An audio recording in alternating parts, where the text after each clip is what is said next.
मैं हूं आपका अपना अनिरुद्धाचार्य। महाराज का मंत्र कार्यक्रम में आपका बहुत बहुत स्वागत है। आज कार्यक्रम की शुरुआत करने से पहले मैं आपसे कुछ पूछना चाहूँगा। सुबह आप कितने बजे उठते हैं? ये सवाल आपसे है। आप सोच रहे होंगे कि मैं ऐसा क्यों पूछ रहा हूँ। दरअसल मुझे आपसे ब्रह्म मुहूर्त की बातें करनी है। आज मैं आप लोगों को ब्रह्म मुहूर्त में धार्मिक और साइंटिफिक दोनों कारण बताऊंगा। आप लोगों के सवालों का जवाब भी दूंगा। आप लोग अपना सवाल रिकॉर्ड करके भेजते रहिए। आइए अब कार्यक्रम की शुरुआत करते हैं। बात करेंगे आज के उपाय की। ब्रह्म मुहूर्त में उठने से व्यक्ति का शरीर सकारात्मक ऊर्जा से भर जाता है। ब्रह्म मुहूर्त में उठने से शारीरिक शक्ति बढ़ती है और सहनशीलता में वृद्धि होती है। ब्रह्म मुहूर्त में उठने से मन हमेशा तरोताज़ा रहता है। शरीर में दिन भर स्फूर्ति बनी रहती है। आप दिन भर अपने आप को फ्रेश महसूस करते हैं। ब्रह्म मुहूर्त ध्यान और मन को शांत करने के लिए सर्वोत्तम समय है। ब्रह्म मुहूर्त में उठने से त्वचा और बालों का स्वास्थ्य भी, हमारा शारीरिक स्वास्थ्य भी बेहतर होता है। ब्रह्म मुहूर्त में उठने से व्यक्ति को अच्छा स्वास्थ्य, अच्छा बल, अच्छी बुद्धि, अच्छी विद्या तो प्राप्त होती ही है। सवेरे की हवा कहते हैं ना, सुबह की हवा लाखों की दवा, ये पुराने लोग कह गए हैं। हिंदू धर्म में ब्रह्म मुहूर्त का विशेष महत्व है। ऐसा माना जाता है कि ब्रह्म मुहूर्त के दौरान सभी देवी देवता पृथ्वी के समीप भ्रमण करते हैं। ब्रह्म मुहूर्त में जागने वाले लोगों पर देवी देवताओं की कृपा बनी रहती है। उनकी करुणा दृष्टि हम पर पड़ती है। धार्मिक मान्यताओं के अनुसार जो व्यक्ति रोज ब्रह्म मुहूर्त में जागता है उस पर सदैव माता लक्ष्मी की कृपा तो बनी ही रहती है। ब्रह्म मुहूर्त में उठने की आदत व्यक्ति को सफलता के शिखर तक ले जाती है। ब्रह्म मुहूर्त में कुछ सावधानियां भी बरतनी चाहिए। जैसे ब्रह्म मुहूर्त में भोजन करने से कई प्रकार की बीमारियां हो सकती हैं, इसीलिए सुबह ब्रह्म मुहूर्त में भोजन ना करें। उस समय भोजन नहीं करना चाहिए। उस समय सूर्य भगवान का प्रकाश आ गया है, सूर्योदय हो चुका है और बिस्तर पर आप लेटे हैं। बिस्तर पर लेटे भी नहीं रहना चाहिए, इससे घर में दरिद्रता प्रवेश करती है। हर किसी को शगुन और अपशगुन की बातें सुनने को मिलती हैं। विश्वास इस पर है या नहीं? आखिरकार जो शगुन है और अपशगुन है वह क्या है? कभी ये सोचा है आपने?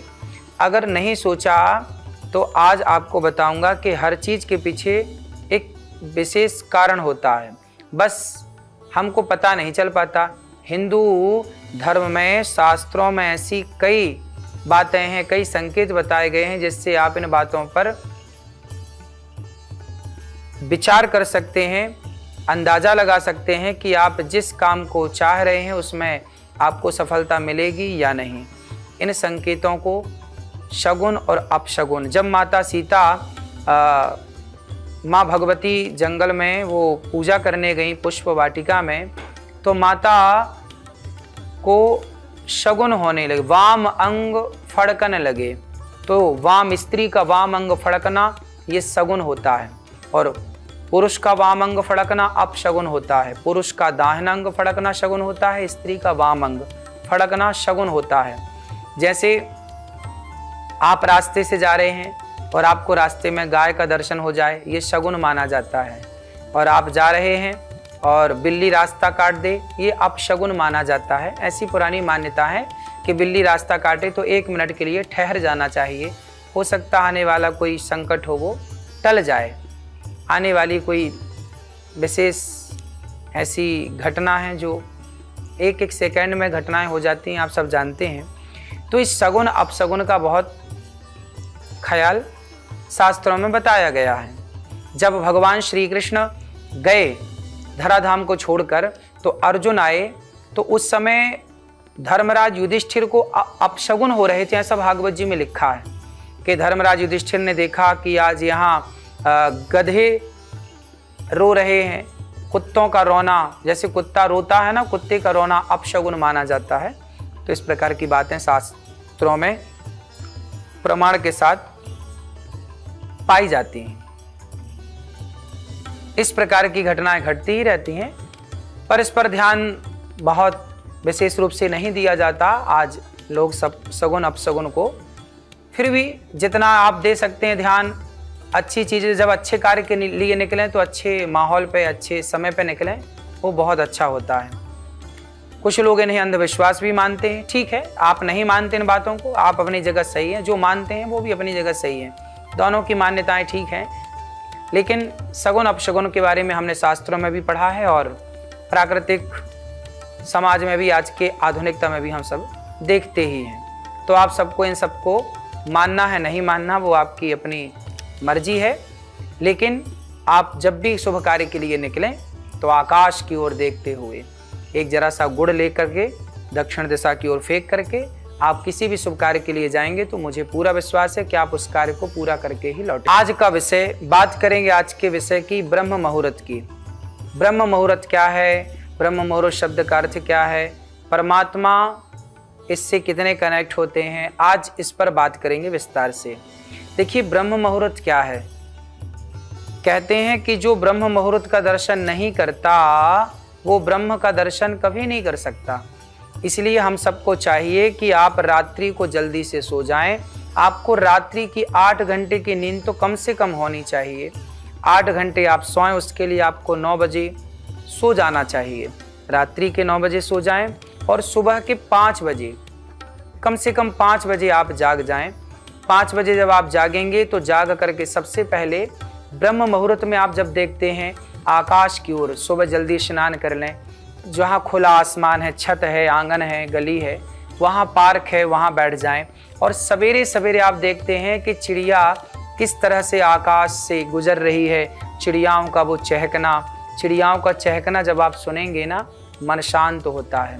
सवेरे बिल्कुल शांत वातावरण होता है, सुबह बिल्कुल शांत, शुद्धि और पवित्र वातावरण होता है। सड़कें, गलियां सब खाली हैं सवेरे सवेरे। उसी तरह जो ईश्वर से भक्त और भगवान की कनेक्टिविटी है, मिलन है, वह रास्ता भी बिल्कुल सुबह खाली होता है। इसलिए सुबह बैठ कर के भगवान का चिंतन करना, सुबह को महसूस करना, सुबह के वातावरण को, किस तरह से हम सुबह के क्षण को गवा देते हैं बिस्तर पर सोकर। सुबह सूर्योदय को देखिए, जब सूर्योदय होता है कितना सुंदर दृश्य होता है। सूर्योदय के दृश्य को देखिए बड़े प्रेम से, और उसके बाद सूर्योदय के दृश्य को देखने के बाद चिड़ियों का चहकना सुनिए अपने कानों से। जब आप सुबह को जीने लग जाएंगे, देखने लग जाएंगे, तो आपको सुबह प्रकृति की जो सुंदरता है ना, सूर्य का उदय होना, चिड़ियों का चहकना, आकाश मार्ग से पक्षियों का जाना आना, जब वो सब देखेंगे आप, तो आपको एक अलग सी सृष्टि नजर आएगी ईश्वर की। वहीं से मन शांत होता है। पहले के लोग खुश क्यों थे? क्योंकि पहले सारे लोग सूर्योदय देखते थे। जिसने अपने जीवन में सूर्योदय का दर्शन ही नहीं किया, उसके जीवन में खुशियों का, आनंद का सूर्योदय कहाँ से होगा? इसलिए सूर्योदय का दर्शन जरूर करना चाहिए। सूर्योदय का दर्शन करने वाला व्यक्ति सदा स्वस्थ, निरोगी और पॉजिटिविटी से भरा हुआ होता है। इसलिए आयुर्वेद के ग्रंथ अष्टांग हृदयम में कहा गया है कि ब्रह्म मुहूर्त में जागने से व्यक्ति की आयु बढ़ती है और बीमारियों से बचने में मदद मिलती है। सुबह उठने की आदत को विज्ञान की दृष्टि से भी बहुत अच्छा माना गया है। पहले के लोग सुबह उठते थे ना, 4 बजे उठ जाते थे और खेतों में पैदल पैदल जाते थे। सवेरे सवेरे कहते हैं घास में नंगे पांव चलने से आपके शरीर की जितनी गर्मी है वो समाप्त हो जाती है। सुबह सुबह घास में चलना भी एक बहुत बड़ा योग है। तो आप पहले के लोग चलते थे, हमेशा स्वस्थ रहते थे, कभी बीमार नहीं होते थे। सूर्योदय से पहले स्नान कर लेते थे, पूजा पाठ कर लेते थे। पहले के लोग 100-100 साल तक जीते थे और कोई बीमारी नहीं। आजकल हम 60-65 में ही तय हो जाते हैं, मर जाते हैं। क्या करें, व्यस्तता है। आज हम कहते हैं कितनी भी व्यस्तता हो, पर आपके स्वास्थ्य से अनमोल इस धरती पे कुछ नहीं है। आप सबको समय दीजिए, सब कुछ करिए, लेकिन आपका स्वास्थ्य सबसे ऊपर है ना। देर रात तक आप लोग मोबाइल पर रील देखते हैं, सुबह देर से उठते हैं, इसलिए दिन भर शरीर में आलस्य बना रहता है।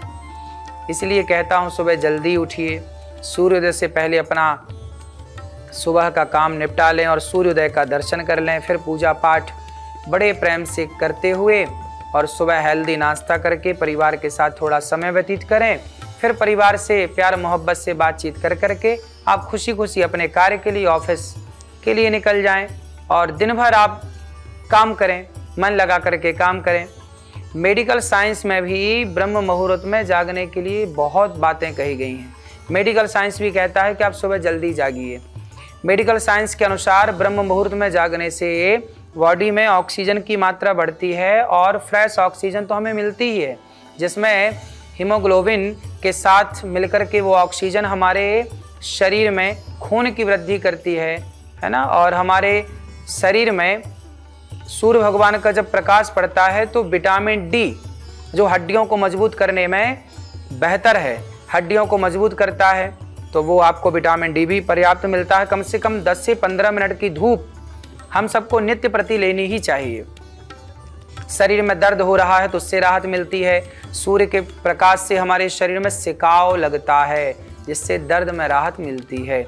इस तरह से आप आनंद ले सकते हैं प्रकृति का, लेकिन आप जुड़ते ही नहीं है प्रकृति से, इसे लगता है। आज का वार्तालाप सूरज चौहान जी का सवाल है। मैं दिन भर पूजा करता रहता हूँ, पूरा दिन पूजा करने के बाद भी घर में काम में हाथ नहीं बटा पाता, जिससे घर वाले गुस्सा करते हैं। मुझे क्या करना चाहिए, मार्गदर्शन करें। आप दिन भर पूजा करते हैं, काम में मन हाथ बटा ही नहीं पाते, तो घर वाले तो गुस्सा करेंगे। बेटा, पूजा का मतलब ये नहीं कि हम दिन भर बैठे भगवान का नाम ही जप करें, बैठे ही रहें। पूजा का मतलब ये है काम करते हुए भगवान का नाम जप करना है। जो भी काम है, जैसे दुकान है, खेत है, परिवार है, हे प्रभु ये परिवार आपका है, हे प्रभु ये दुकान आपकी है, हे प्रभु ये सब कुछ आपका है। जब भगवान का मान करके आप कार्य करते हैं तो आपका हर कार्य पूजा ही होता है ना। आप बैठे हैं, माला ही जप रहे हैं, काम ना करेंगे घर के, कैसे काम चलेगा। डॉक्टर का काम है मरीज का उपचार करना, मरीज की सेवा करना ही डॉक्टर की भक्ति है। अब डॉक्टर माला जपे और मरीज बोले डॉक्टर साहब मैं मर रहा हूँ, जल्दी दवाई करिए, जल्दी इलाज करिए। डॉक्टर बोले मैं पहले माला पूरा करूँगा फिर तुम्हारी दवाई करूँगा। डॉक्टर का माला पूरा हुआ तब तक मरीज पूरा हो गया। तो डॉक्टर को माला जपने से पाप लगा कि पुण्य लगा। इसलिए डॉक्टर का काम है कि माला छोड़े और जाके मरीज को इस भाव से देखे कि हमारे द्वार पर भगवान श्री कृष्ण ही इस रूप में आए हैं और हम ये मरीज का नहीं भगवान का उपचार कर रहे हैं। उसे बचाने की कोशिश करें, उसका स्वास्थ्य ठीक करने की कोशिश करें। डॉक्टर मरीज को भगवान मान करके यदि सेवा करता है तो डॉक्टर की यही पूजा है। किसान खेती को ईश्वर की मानकर करता है कि ये खेत सब नाथ सकल संपदा तुम्हारी, सब आपका है। यदि आप ये सब करते हैं ईश्वर का मान के तो आपकी वही पूजा है। आप जो भी कर रहे हैं, आपका परिवार भगवान का है, ये बच्चे ईश्वर के हैं, हर कुछ तो भगवान का है। ये मान करके ईश्वर का चिंतन करते हुए कार्य करें, आपको उस कार्य में लाभ प्राप्त होगा और यही आपकी भक्ति है। आज का गुरु मंत्र, ब्रह्म मुहूर्त में उठने के बाद सूर्य भगवान को मुख करके, आंखें बंद करके, अपने दोनों हाथ जोड़ करके भगवान से प्रार्थना करें और इस मंत्र का उच्चारण करें। कराग्रे वसते लक्ष्मी, कर मध्य सरस्वती, कर मूले तु गोविंद, प्रभाते कर दर्शनम।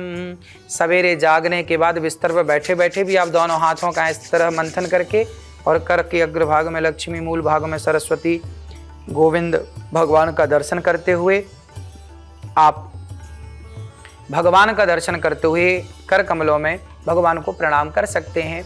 ये सुंदर है। ये मंत्र आपको नित्य जाप करना चाहिए और हो सके तो आप गायत्री मंत्र का जाप करें यदि आपका यज्ञोपवीत संस्कार हो गया है तो, वरना आप त्वमेव माता च पिता त्वमेव बंधुश्च सखा त्वमेव विद्या द्रविड़म त्वमेव सर्वम मम देव देव, इस तरह के मंत्र का भी आप जाप कर सकते हैं। बात करेंगे आज के संस्कार की। सुबह उठकर अपने माता पिता को प्रणाम करना चाहिए, गुरुजनों को प्रणाम करना चाहिए, भगवान को प्रणाम करना चाहिए और प्रणाम करने के बाद भगवान से प्रार्थना करना चाहिए कि हे प्रभु हम जैसे हैं आपके हैं, हे नाथ हम पर दया कीजिए, हम पर करुणा कीजिए। आप विद्यार्थी हैं तो आप पढ़ाई के लिए कहें कि हे प्रभु हमारा मन पढ़ाई में लगे, ऐसी कृपा करें। आप गृहस्थ हैं तो हे प्रभु हमारी गृहस्थी में कोई विघ्न ना हो, अच्छे से ये जीवन आपका दिया प्रसाद है, अच्छे से गुजर जाए।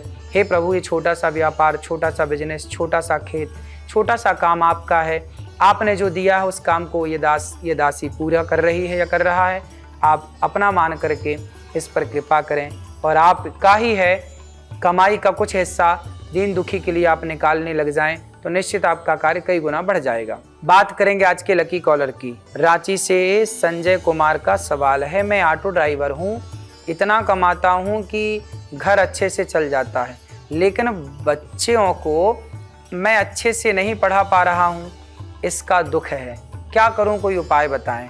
देखिए मेहनत तो आप कर ही रहे हैं, बच्चों को और थोड़ी सी मेहनत कर लीजिए और थोड़ा सा काम कर लीजिए, 4 पैसे और कमाइए। पत्नी से कहिए थोड़ा वो भी कुछ काम कर लें 2-4 घंटे और 2 पैसे कमा के बच्चों को अच्छा पढ़ाइए, अच्छे स्कूल में पढ़ाइए। हम तो सरकार से प्रार्थना करते हैं कि शिक्षा सबकी फ्री होनी चाहिए, है ना। चाहे मुख्यमंत्री का बेटा हो या रिक्शे वाले का बेटा हो, एक साथ एक स्कूल में बैठकर जब पढ़ेंगे तब समानता का अधिकार होगा।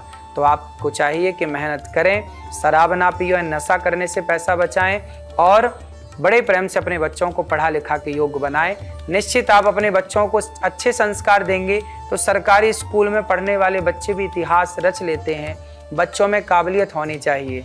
देखिए ना, ऐसा होता है कि एक ही गमले में आप नीम लगा दो और उसी गमले में आप गन्ना लगा दो, एक सा पानी, एक सा खाद, एक सी माटी होने पर भी बीज गन्ने का है तो वो मीठा रहेगा, बीज नीम का है तो वो कड़वी ही रहेगी। तो बच्चों का जो संस्कार बचपन का है, उनके जो प्रारब्ध लेकर पैदा भये हैं, वो बच्चे कितना भी आप अच्छा करो, लेकिन कई बार बच्चे अच्छा पालन पोषण, अच्छे संस्कार देने पर भी कई बार बच्चे गलत रास्ते पर चले जाते हैं। और कई बार बच्चों को कुछ भी ना मिल पाए, अच्छे माँ बाप, अच्छे संस्कार, अच्छा परवरिश, अच्छे स्कूल ना मिल पाए, तो वो भी बच्चे कई बार इतिहास रच जाते हैं। तो हर बच्चा अपना संस्कार लेके पैदा होता है, लेकिन फिर भी माँ बाप को चाहिए कि वो अपने बच्चों को अच्छे से अच्छे स्कूल में पढ़ाने का, अच्छे से अच्छे माहौल में रखने का प्रयास करें, जो कि आप कर ही रहे हैं। भगवान आपके कार्य को सिद्ध करें, आपके बच्चे खूब तरक्की करें, भगवान से ही मेरी प्रार्थना है। बात करेंगे कल के विषय की, विवाह पंचमी क्यों मनाई जाती है और इस दिन आपका विवाह कैसे हो सकता है, कल जानेंगे। तो कल बात करेंगे विवाह पंचमी की। आप सब जुड़े रहें गौरी गोपाल आश्रम से। गौरी गोपाल आश्रम में जितनी सेवाएं चलती हैं, इतनी सारी वृद्ध माओं की सेवा होती हैं। गौरी गोपाल आश्रम में 290 वृद्ध माएँ हैं और 150 विद्यार्थी गौरी गोपाल गुरुकुल में पढ़ रहे हैं। अखंड रसोई गौरी गोपाल में चल रही है, जिसमें लगभग 30,000 लोग पर डे प्रसाद पाते हैं। आप भी इन सेवाओं से जुड़ें, औरों को भी जोड़ें, आप भी आएँ गौरी गोपाल, वृंदावन आते रहें, गौरी गोपाल की सेवाओं से जुड़े रहें, अपना ख्याल रखें, सुखी रहें। कल फिर मिलेंगे महाराज का मंत्र कार्यक्रम में। को जय श्रीमन नारायण, जय श्री कृष्णा, राधे राधे। स्वस्थ रहिए, सुखी रहिए, अपना ख्याल रखिए, राधे राधे।